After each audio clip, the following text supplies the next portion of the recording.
የዓለም ዋንጫ ከሃይድሬሽን ብሬክ በኋላ ዛሬ በደረጃ ጨዋታ ነገ በፍጻሜ የሚደረጉ ጨዋታዎች አሉ። በተከታታይ የሚደረጉ ጨዋታዎች ናቸው። ስለነዚህ ጨዋታዎች ጥቂት ነጥቦችን እናነሳለን። ከዛ ውጪ ክለቦቻችሁን በተመለከተ የማንቸስተር ዩናይትድ፣ የቼልሲ፣ የአርሰናል፣ የማንቸስተር ሲቲ፣ የሊቨርፑል አዳዲስ ጉዳዮች አሉ። ከባርሰሎና ጋርም በተያዘ አያይዘን የምናነሳው ጉዳይ አለ። ስለ ሪያል ማድሪድና ስለ ማይክል ኦሊሴም አዳዲስ ጉዳዮችን ሰምተናል። በርከት ያሉ ጉዳዮችን የነገርናችሁን ቆያለን። ሰላም ጤና ይስጥልን ብለናል። ክብራትና ክብራን ስፖርታዊ ጉዳዮቻችን ተጀምሯል። በዛሬው ዕለት የበለጠ የዝውውር ጉዳዮች ላይ ትኩረት እናደርጋለን።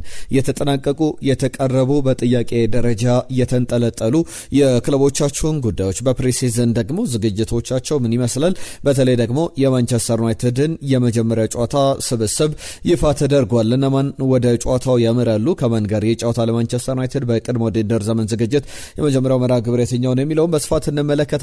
አብራችሁን ቆዩ። መልእክቶቻችሁን ጻፉልን። ይህንን ቪዲዮ ላይክ አድርጋችሁ ጀምሩ። ላይክ አድርጉ። የሁል ጊዜ ጥያቄያችን ነው። ቢያንስ 4000 5000 ሰው ቪዲዮቻችንን ይመለከታል። ነገር ግን ከ100 ሰው አንድ ሰው ነው ቪዲዮቻችንን ላይክ እያደረገ የሚገኘው። ቢያንስ ከ100 ሰው 10 ሰው 20 ሰው ብናገኝ ቪዲዮቻችን ብዙ ሰው ጋር ሊደርስልን ይችላል። እንደዛ በማድረግ ተባበሩን። በቀጥታ ወደ ጉዳዮቻችን አልፈናል። የዝውውር ጉዳዮችን ከማስቀደማችን በፊት ዛሬ ለደረጃ ጨዋታ ለሌሊት 6 ሰዓት ለሚደረገውን ጨዋታ እናነሳለን። ፈረንሳይ ከእንግሊዝ የሚያደርጉት ጨዋታ አለ። ለሶስተኛ ደረጃ አብዛኞቹ ተጫዋቾች እንግዲህ ወደ መዝናኛው ለመሄድ ወደሚያርፉባቸው የቀጣይ ሳምንታትን ወደሚያሳልፉባቸው ቦታዎች ለመሄድ ትኬቶቻቸውን ሲቆርጡ ነበር። ጨዋታው ላይ ብዙ ትኩረት አላደረጉም። ምናልባት በመደበኛነት እና ሃሪኬን ወይም ደግሞ ሃሪኬን በዚህ ጨዋታ ላይ ሶስት ግቦችን ቢያስቆጠር ቢያንስ ሊዮኔል ሜሲና ኬሊያን ኤምባፔ ግብ ካላስቆጠሩ የነሱን ጁድ ቤሊንጋምም በተመሳሳይ 6 ግቦች ስላሉት ኮከብ አስቆጣሪ ሆኖ ለማጠናቀቅ እድሎች ይኖራቸዋል።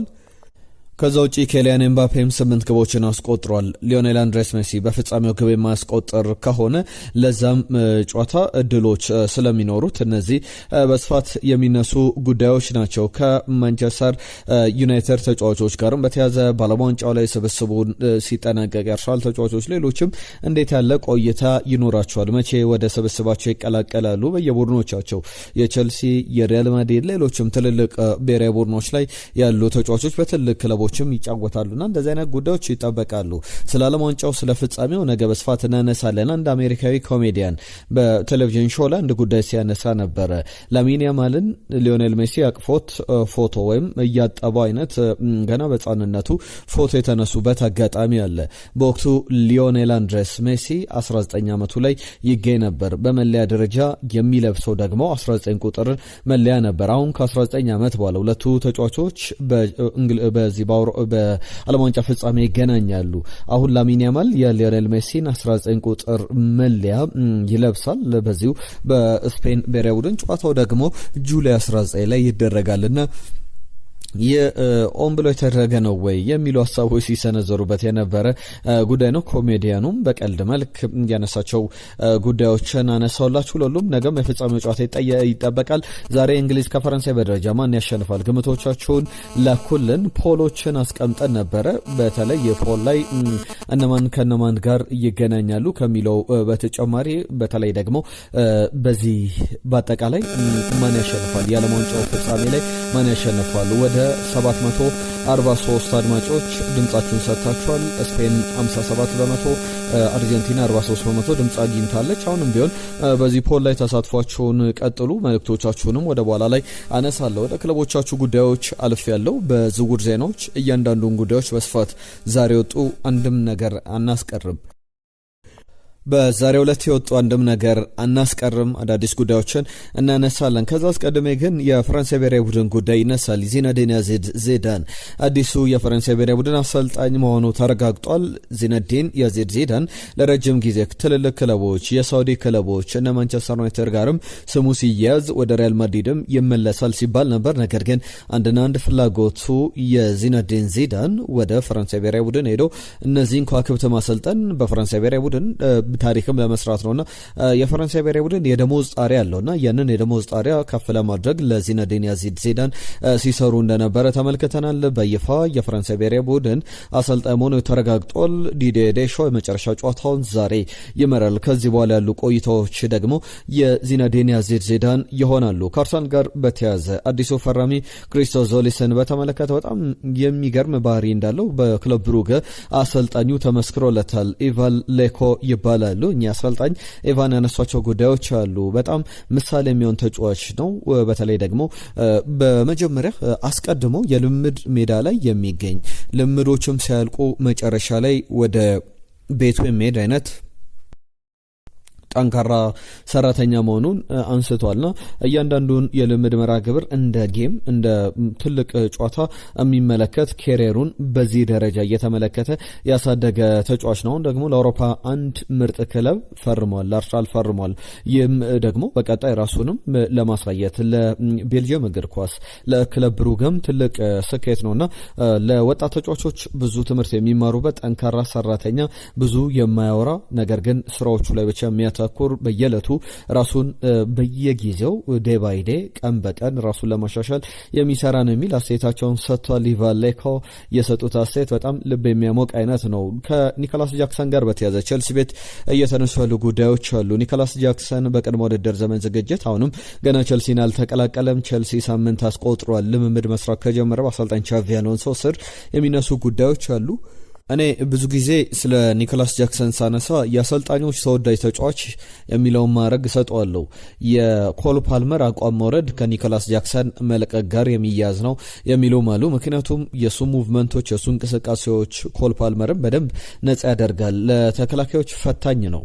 እኔ ብዙ ጊዜ ከአርሰናል ጋር ለምሳሌ በሚደረጉ ጨዋታዎች በተመለከቱት ዊሊያም ሳሊባን እንዲሁም ገብርኤል ማጋሌሽን በጣም የሚያስቸግር አጥቂ ነው እንደ ሃርሊንግ ብራውት ሃላንድ። እሱም ኒኮላስ ጃክሰንም ሃርሊንግ ብራውት ሃላንድ ፊዚካሊ ኒኮላስ ጃክሰን ደግሞ በሙቭመንቱ በጣም ከባድ የሚባል ነውና አሁን እሱን ለመልቀቅ ከመወሰን በፊት አሰልጣኝ ቻቪ አሎንሶ የወሰነው ውሳኔ ያለ ተጫዋቹ እንዲመጣ በፕሪሲዝን አሁን በተለይ ዓለም ዋንጫ ላይ መሳተፉን ተከትሎ ከሌሎች ተጫዋቾች የበለጠ ረፍት ያገኛልና አሁን ረፍቱን ሲያጠናቀቅ ወደ ቼልሲ መጥቶ ከቡድኑ ጋር ልምድ እየሰራ በቅርበት ተጫዋቹን ለመመልከት ፍላጎት አለው። ስለዚህ የኒኮላስ ጃክሰን ጉዳይን በተመለከተ የአሰልጣኝ ቻቪ አሎንሶ ውሳኔ በዚህ ደረጃ የሚታይ ነው። ከጨዋታዎች ጋር በተያዘ የሚነሱ ሀሳቦች አሉ። ማንቸስተር ዩናይትድ ከሬክሳም ጋር ዛሬ 12 ሰዓት ላይ የሚያደርገው መርሃ ግብር አለ። በጣም ወሳኝ መርሃ ግብር ነው። ሬክሳምን ይገጥማል። ይህ ጨዋታ ደግሞ የሚደረገው በዚህ በቡድን ውስጥ በእርግጥ የት ይደረጋል የሚለውን ከማንሳታችን በፊት የክለብ ፍሬንድሊ ነው። በዚህ ፍሬንድሊ በጣም ወሳኝ ስብስቦች ውስጥ የተካተቱ አዲሱ ተጫዋች አለ፣ አንድሬ ሳንቶስ። በዚህ ጨዋታ ላይ በጨዋታው ማንቸስተር ዩናይትድን ወክሎ እንመለከተዋለን። 12 ሰዓት ላይ የሚደረግ ጨዋታ ነው። የሬክሳም መርሃ ግብርን ለማከናወን ወደ ሄልሲንኪ ከተጓዘው የማንቸስተር ዩናይትድ ስብስብ ውስጥ የተካተተ ነው። ቶሚተን በግብ ጠባቂ ቦታ ላይ የመጀመሪያው ጀማሪ ግብ ጠባቂ ይሆናል ተብሎ ይጠበቃል። በተከላካይ ላይ ሃሪ ማጓየር፣ ሉክ ሾ፣ ሌኒዮሮ፣ ዶርጉ አይነት ተጫዋቾች፣ ሃይደን ሄቨን፣ ሃሪ ሃማስ እንዲሁም ደግሞ ዳን አርመር አይነት ወጣት ተጫዋቾችም የተካተቱበት ነው። አማካኝ ስፍራ ላይ ሜሰን ማውንት፣ አንድሬ ሳንቶስ፣ ጃክ ፍሌቸር፣ ታይለር ፍሌቸር፣ ቶቢ ኮሊየር እንዲሁም ደግሞ ጃኮብ ደቨኒ አይነት ተጫዋቾች አሉ። ወጣት ተጫዋቾች ከዋናው ስብስብ ጋርም ሆነው ጨዋታቸውን ያደርጋሉ። አዲሱ ፈራሚ አንድሬ ሳንቶስን ለመመልከት ለማንቸስተር ዩናይትድ ትልቅ እድል ነው። ለማንቸስተር ዩናይትድ ተጫዋቹ ደጋፊዎች ይህንን አዲሱን ተጫዋች ለመመልከት እድል ያገኙበታል። ከዛ ውጪ ግን ሌላኛው ጉዳይ በዚህ በዓለም ዋንጫ ላይ የተሳተፈው አዲሱ የአማካኝ ስፍራ ተጫዋች ዩሪ ቲለማንስ በዚህ ስብስብ ውስጥ አይኖርም። ምክንያቱም ገና የረፍት ጊዜውን አልጨረሰም። ከረፍት ሲመለስ ግን እንመለከተዋለን። አጥቂ ቦታ ላይ ጆሹዋ ዘርኬዝ፣ ብራያን ምቤሙ፣ ቺዶ ኦቢ፣ ኤታን የተባለው አጥቂ አለ። ከዛ በተጨማሪ ሻው ሌሲ እና ኤታን ዊሊያምስም ጭምር ይገኙበታል። ቤንያሚን ሼሽኮ ከጉዳቱ ገና አላገገምም። ገና ዘግየት ብሎ ስብስቡን ቡድኑን የሚቀላቀል ተጫዋች እንደሆነ ይነሳል። ከማንቸስተር ዩናይትድ ጋር በተያያዘ አማካኝ ስፍራ ላይ አሁንም ዝውውሮችን አላጠናቀቀም። ማንቸስተር ዩናይትድ እየሰራባቸው ያሉ ዝውውሮች አሉ። በተለይ ደግሞ እንግዲህ አቅጣጫዎቹን በተለያየ በኩል አድርጓል። የማኑ ኮኔ ዝውውር ይነሳል። ከዛ በተጨማሪም ድርድር የጀመረበት አንድ ዝውውር አለ። ከፉልሃም የሰንደርበርግን ዝውውር ለማጠናቀቅ እስከ 35 ሚሊዮን ፓውንድ 40 ሚሊዮን ፓውንድ ኢኒዮሶች የማንቸስተር ዩናይትድ ባለቤቶች እንግዲህ ሰር ጂም ራትክሊፍ ለማቅረብ ድርድር እያደረጉ እንዳለ ተመልክተናል። ሳንደርበርግ በዓለም ዋንጫው ላይ በኖርዌይ ብሔራዊ ቡድን ጥሩ ጊዜን አሳልፏል። አሁን ደግሞ ወደ ማንቸስተር ዩናይትድ በ40 ሚሊዮን ፓውንድ ማንቸስተር ዩናይትድ ከዓመታት በፊት ይህንን ተጫዋች ለማስፈረም ጥረት ሲያደርግ ነበረ። ፍላጎቱን አሳይቶ ነበር። በተለይ ከበርንሌ ጋር በሚለያይበት ወቅት ከበርንሌ ነው በቀጥታ ወደ ፉልሃም የተዘዋወረው። ነገር ግን ሳንደርበርግን በወቅቱ ማንቸስተር ዩናይትድ ሳያስፈርም ትኩረቱን ወደ ሌሎች አማካዮች አድርጎ የተጫዋቹ ጉዳይ ዘግይቶ ነበር። አሁንም በቀጣይ የሚነሱ ጉዳዮች አሉ። ታይነን ቶምሰን የተባለ ተጫዋች አለ። 18 ዓመቱ ላይ ይገኛል። ከዩናይትድ ጋር እየተያዘ ይገኛል ስሙ። ሃምቡርግም የጀርመኑ ሃምቡርግ ይፈልገዋል። ከቶትናም በነጻ ዝውውር ማንቸስተር ዩናይትድ ሊያገኘው የሚችል ተጫዋች ነው። የሕክምና ምርመራውን በቅርብ ቀናት ያደርጋል። የማንቸስተር ዩናይትድ አዲሱ ተጫዋች ይሆናልና ለታችኛው ቡድን ወይም ለወጣት ቡድኑ እየተጫወተ እንዳስፈላጊነቱም ዋናውን ቡድን ሊያገለግል የሚችል ቶምሰን የተባለ ተጫዋችን ለማስፈረም ማንቸስተር ዩናይትድ እንቅስቃሴ ላይ እንዳለ እየተመለከትን እንገኛለን። ከአርሰናል ጋር በተያዘ ሌላኛው ትልቁ ጉዳይ የሞርጋን ሮጀርስ ጉዳይ ነው። ሞርጋን ሮጀርስን በተመለከተ ከአስቶን ቪላ ጋር የክለብ ለክለብ ድርድር ስለመጀመሩ የሚያሳዩ ዘገባዎች ወጥተዋል። ተጫዋቹን በግል በጥቅማ ጥቅም ጉዳዮች ላይ ከአርሰናል ጋር በደሞዝ ተስማምተዋል። ፕራዮሪቲው ወደ አርሰናል መሄድ እንደሆነ፣ ቅድሚያ ለአርሰናል መፈረም ዋነኛ ፍላጎቱ እንደሆነ የሚያሳዩ ዘገባዎች አሉ። ከዓለም ዋንጫው መጠናቀቅ በኋላ ምናልባት በቀጣይ ሳምንት ሊጠናቀቅ የሚችል ዝውውር ነው። ዞሌስ ዝውውር በክለብ ደረጃ ስምነት በተጫዋች ደረጃ ስምነት የተደረሰበት ነው። አስቶን ቪላ እና አርሰናል ግን አሁንም ድርድር እያደረጉ ይገኛሉ። ስምነታቸው በምን ይቋጫል፣ ምን ያክል ገንዘብ አስቶን ቪላ ይጠይቃል ለክለቡ የሚለው 130 ሚሊዮን ፓውንድ ሲባል ነበር በተለያዩ ሪፖርቶች። ነገር ግን ሪል የሆነው ጥያቄ ለ23 ዓመቱ እንግሊዛዊ በዓለም ዋንጫው ግማሽ ፍጻሜ ላይ ከቡካዮ ሳካም ከኖኒ ማዱዌኬም ቅድሚያ ተሰጥቶት በቀይ መስመር ቦታ ላይ የተጫወተውን ሞርጋን ሮጀርስን ለማስፈረም አርሰናል እንቅስቃሴዎችን እያደረገ ይገኛል። በእርግጥ የፓሪስ ሳን ጀርመኑ ብራድሌ ባርኮላ ሁለተኛ አማራጭ ነው። የመጀመሪያው ምርጫ ሞርጋን ሮጀርስ ነው። አንዳንድ ቁጥሮችንም ከሰሞኑ አንዳንድ ብዙሃን መገናኛዎች ላይ የዴታ ተቋሞችም በተለያዩ ሜትሪክሶች የተጫዋቹን ስኬታማነት ሲለኩ ነበር። ስኬታማነቱ በግራ መስመር ሲጫወት ነው ወይስ ሴንትራሊ በሚለው ወይም 10 ቁጥር ቦታ ነው ወይስ ደግሞ የግራ መስመር የሚለው ብዙ ሲያጠያይቅ ነበረ። ነገር ግን በቁጥር ደረጃ ስንመለከት በግራ መስመር ቦታ ላይ ሲጫወት ብዙ ግቦችን ያስቆጥራል። ብዙ ሾቶችን ለግብ የሆኑ ሙከራዎችን ያደርጋል። በኤክስጂ በሌሎችም ሜትሪክሶች የተሻለ ነው። ሴንትራሊ ደግሞ በ10 ቁጥር ቦታ ላይ ሲጫወት ቁጥሮቹ አነስ ይላሉና ሞርጋን ሮጀርስ አዲሱ አርሰናል ተጫዋች ለመሆን የተቃረበ ይመስላልና የክሪስቶስ ዞሊስ ጉዳይ ቴክኒካሊ የመጀመሪያው ፈራሚ ደግሞ ኤኳዶራዊው ተከላካይ ፒየሮ ኤንካፒ እንደነበር ይታወቃል። ከሌቨርኩሰን ወደ አርሰናል በቋሚነት መፈረሙ ይታወቃል። አስቀድሞ በውሰቱ ላይ የተጠናቀቀ ዝውውር ነበረ ክሪስቶስ ዞሊስ። አሁን የሞርጋን ሮጀርስ ዝውውር በቀጣይ ሳምንት ይፋ የሚደረጉ ዝውውሮች ናቸው። ስለ ዞሊስ ቅድም ማንሳቼላችኋለሁ። ከዛ ውጭ ያሉ ጉዳዮችን እንመልከት። ከማንቸስተር ዩናይትድ ጋር በተያዘ አትሌቲኮ ማድሪድ፣ ዩቬንቱስም የክሪስታል ፓላሱን ተጫዋች ዦን ፌሊፔ ማቴታን ለማስፈረም ፍላጎት አላቸው ይላል ጋዜጠኛው ሩዲ ጋሌቲ ይዞት የወጣው ዘገባ ያሳያል። በጣሊያን በኩል በተለይ ዩቬንቱስ፣ የስፔኑ አትሌቲኮ ማድሪድ እንዲሁም ደግሞ በማንቸስተር ዩናይትድ በኩል የ9 ዓመቱን 25 ሚሊዮን ፓውንድ የሚገመተውን ዦን ፊሊፔ ማቴታን ለማስፈረም ፍላጎት አላቸው የሚሉ ዘገባዎችን በስፋት እየተመለከተን እንገኛለን። ማንቸስተር ዩናይትድ አጥቂ ያስፈልገዋል። በትክክልም የቤንያሚን ሼሽኮን እንግዲህ ተጠባባቂ አጥቂ እንደ እኔ ጆሹዋ ዘርኬዝን እንደ አጥቂ መመልከት ይከብደኛል። የግመጠኖቹ ያለው ሙቭመንት አጠቃላይ ነገር እንደ 9 ቁጥር አጥቂ ልንመለከተው የምንችለው አይደለም። በሊጉ ላይ ልምድ ያለው ብዙ ግቦችን ማስቆጠር የሚችል ከቤንያሚን ሼሽኮ ጋር እኔ ቤንያሚን ሼሽኮን መፎካከር እንኳን ይችላል ብዬ አስባለሁ። በ5 ሚሊዮን ፓውንድ ማንቸስተር ዩናይትድ ቢያስፈርመው ከክሪስታል ፓላስ በጣም ጥሩ ዝውውር ነው። 3-4 ዓመታትን ለማንቸስተር ዩናይትድ ማገልገል ይችላል። አሁን 29 ዓመቱ ላይ ይገኛልና ከፈረንሳይ ብሔራዊ ቡድን ጥሪ ተደርጎለት በዓለም ዋንጫው ላይ ቆይታ አድርጓል። ምንም እንኳን ዓለም ዋንጫው ላይ መሳተፉን ተከትሎ ዘግየት ብሎ ወደ ማንቸስተር ዩናይትድ የሚመጣ ተጫዋች ቢሆንም ማንቸስተር ዩናይትድ ስምምነት ላይ ቢደርስም በጣም ጥሩ ፍላጎቶች አሉት። ዩቬንቱስም አትሌቲኮ ማድሪድም እይታ ውስጥ አስገብተውታልና የዚህ ተጫዋች ጉዳይ በዋነኝነት ብዙ እየተባለበት ይገኛል። የሊቨርፑልን ጉዳይ ላንሳላችሁ። ከአማካኝ ስፍራ ጋር በተያያዘ ተጫዋቾችን ያመጣል ተብሎ ብዙ ዝውውሮች ላይ ያላጠናቀቃቸው ጉዳዮች እንዳሉ ማንሳት ይቻላል። ሊቨርፑልን በተመለከተ አንደኛው ጉዳይ አማካኝ ስፍራ ላይ ብራዚል ብሔራዊ ቡድን ላይ ግብ ያስቆጠረ የጃፓን ተጫዋች ነው። በዓለም ዋንጫው ላይ ከኢሾ ሳኖ ይባላል። የሜንዝ የተከላካይ አማካኝ ስፍራ ተጫዋች ነው። 60 ሚሊዮን ዩሮ ይገመታል ወይም 50 ሚሊዮን ፓውንድ አካባቢ የሚጠራለት ተጫዋች ነው። ሌሎችም ክለቦች ፍላጎቶችን ሲያሳዩ የነበረበት ተጫዋች ነው። ይህ ተጫዋች እንግዲህ በብሬንትፎርድ፣ በብራይተን፣ በቶትናም የተፈላጊነት ውስጥ የነበረ በእርግጥ ቶትናም ሁለት አማካዮችን ሲያስፈርም ከዝውውሩ ወጥቷል። በዛው በጀርመን ቡንደስሊጋ ደግሞ ቦሩሲያ ዶርትሙንድም ይፈልገዋል። የ5 ዓመቱ ተጫዋች ካይሹ ሳኖን ለማስፈረም ሊቨርፑል እንቅስቃሴ ላይ እንዳለ የሚያሳዩ ዘገባዎች አሉ። ከዛ ውጪ የአዳም ዋርተንም ጉዳይ ደግሞ ደጋግሞ እየተነሳ ይገኛል። ቼልሲ ፍላጎቶች ነበሩት አስቀድሞ ገና የዝውውር መስኮቱ ሳይከፈት ማንቸስተር ዩናይትድ ሲባል ነበር። ነገር ግን እነዚህ ዝውውሮች በተለይ በክለቦቹ አሁን እይታ ውስጥ አይደለም።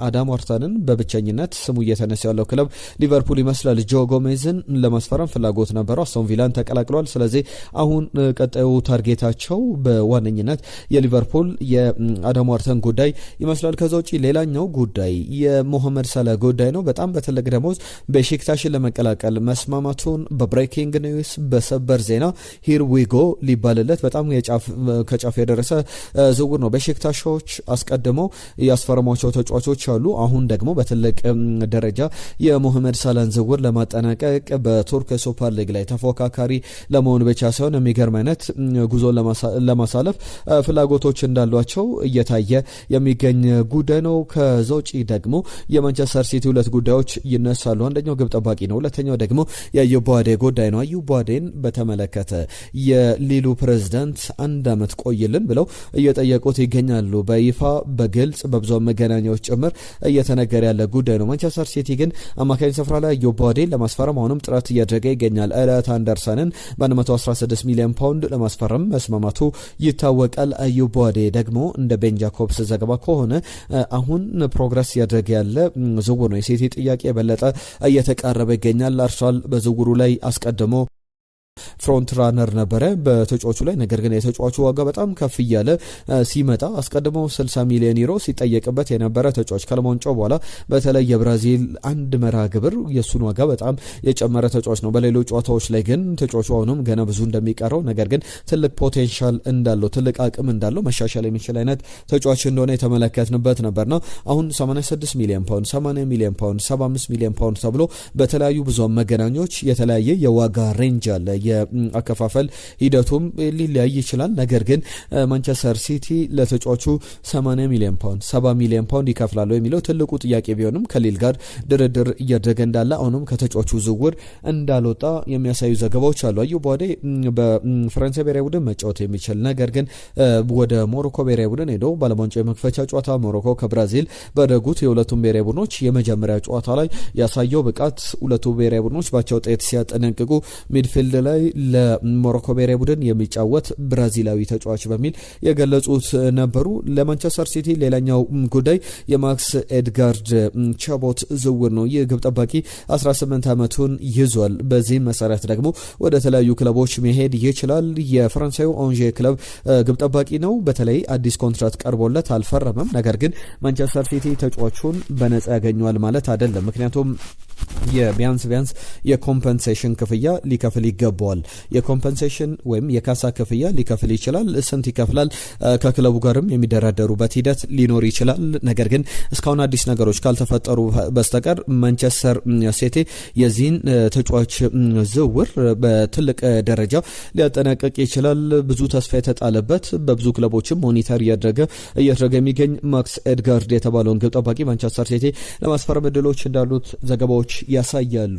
የአሌሃንድሮ ጋርናቾ ጉዳይ ይነሳል። ቱቶ መርካቶ ይዞት የወጣው ዘገባ እንደሚያሳየው ከሆነ አሌሃንድሮ ጋርናቾ በወኪሎቹ በኩል ለናፖሊ ኦፈር ተደርጓል። በእርግጥ ሮማም ፍላጎቶች ነበሩት 5 ሚሊዮን ዩሮ የውሰቱል ከዛ በኋላ በ35 ሚሊዮን ዩሮ በቋሚነት ለማስፈረም ፍላጎቶችን ያሳይቷል። የ2 ዓመቱ አርጀንቲናዊ ተጫዋች ከስታንፈርድ ብሪጅ እንዲለቅ ይፈልጋል። ነገር ግን አሁን በጣሊያን ክለቦች በኩል እይታ ውስጥ የገባ ተጫዋች ነው። ነገር ግን ወደ ስፔንም ሊሄድ የሚችልበት እድል አለ። ከቼልሲ ግን የመልቀቁ ነገር ተጠባቂ ይመስላል። ዓለም ዋንጫው ላይ አልተሳተፈም። ነገር ግን ዓለም ዋንጫው ላይ ጥሪ ባይደረግለትም በቼልሲ በቅድመ ውድድር ዘመን ዝግጅት ሲጀመር አሰልጣኝ ቻቪ አሎንሶ በቡድን ውስጥ እንዲቆይ እንዲሰራ ልምድ እንዲሰራም አልፈቀደለትምና የአሌሃንድሮ ጋርናቾ ጉዳይ በዋነኝነት እንደ ቱቶ መርካቶ ዘገባ ከሆነ ወደ ናፖሊ ሊሄድ የሚችልበት ለናፖሊም ቼልሲዎች በወኪሎቹ በኩል ጥያቄ ማቅረባቸውን ተጫዋቹን እንዲያስፈርሙት ድርድር ማድረግ እንደሚፈልጉም የሚያሳዩ ዘገባዎችን እየተመለከትን እንገኛለን። የፔድሮ ፖሮ ጉዳይ ከቶትናም ለቆ ባርሰሎናን ሊቀላቀል ይችላል። ባርሰሎና ተጫዋቹ በተለይ ደግሞ በዓለም ዋንጫ ላይ ከላሚን ያማል ጋር የፈጠረው ጥምረትን ወደውታልና ተጫዋቹን ማስፈረም ይፈልጋሉ የሚሉ ጉዳዮች በስፋት እየተነሱ ይገኛሉ። በዋነኝነት እነዚህ ጉዳዮች የሚነሱ ናቸው። የእናንተን ሀሳቦች ደግሞ እናንሳ። ጥቂት መልእክቶች መጥተውልናል። ትናንትና ታሪኩ ከደቡብ አፍሪካ ስፔን የዓለም ዋንጫውን ታሸንፋለች ብሎ ግምቱን ልኮልናል። የአርሰናል ደጋፊ ነው። ከዛ በተጨማሪ ቢግ ማሞሽ የአርጀንቲና ዋንጫ ነው ይህ የዓለም ዋንጫ ብሏል። ሙልጌታ ከደቡብ አፍሪካ የጻፈልን መልእክት አለ። ጥያቄ አንስቶልናል። ከሩበን አሞሪም ከሌለ ራሽፈርድን ወደ ቤቱ ተመልሶ መጫወት የሚከለክለው ምክንያት አለ ወይ እባክህ አብራራልኝ ብሎናል።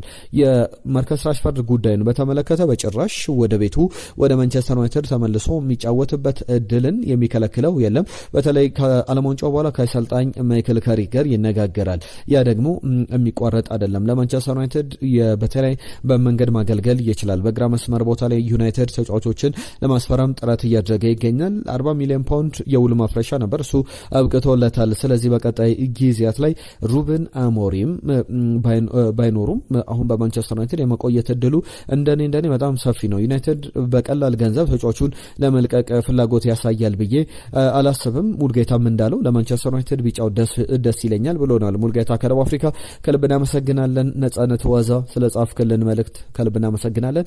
እንዳላይ ከደብረ ዘይት የዓለም ዋንጫ ማየት አቁም ያለ መጠበቃቸው መደገፋቸው ቡድኖች ሁልጊዜም በጊዜ ተሰናበቱ። ቱሄል ግን በሁሉም ነገር የተባነነበት ነውና ሁሉም የሚያውቁትን የአርሰናልን ጨዋታ ሲስተም ይዞ ተሸንፏል። የራሱ የሆነ ነገር ምንም አልነበረውም። እንግሊዞች በጊዜ ካልተሰናበቱ በጨዋታውም ሆነ በውጤት ደጋፊዎቹን አገሪቱን ወደኋላ አንድ እርምጃ ይጎትታታል እና ቱሄል መሰናበት አለበት። እንዳለ ከደብረ ዘይት መልካም ቀን። ስለ መረጃዎቹ ከልብ እናመሰግናለን ብሎናል። ሁላችሁንም ስለ ጻፋችሁልን መልእክት ከልብ እናመሰግናለን። የዛሬን ቆይታችን እዚህ ላይ ያጠናቀቅን። ጤና ይስጥልን።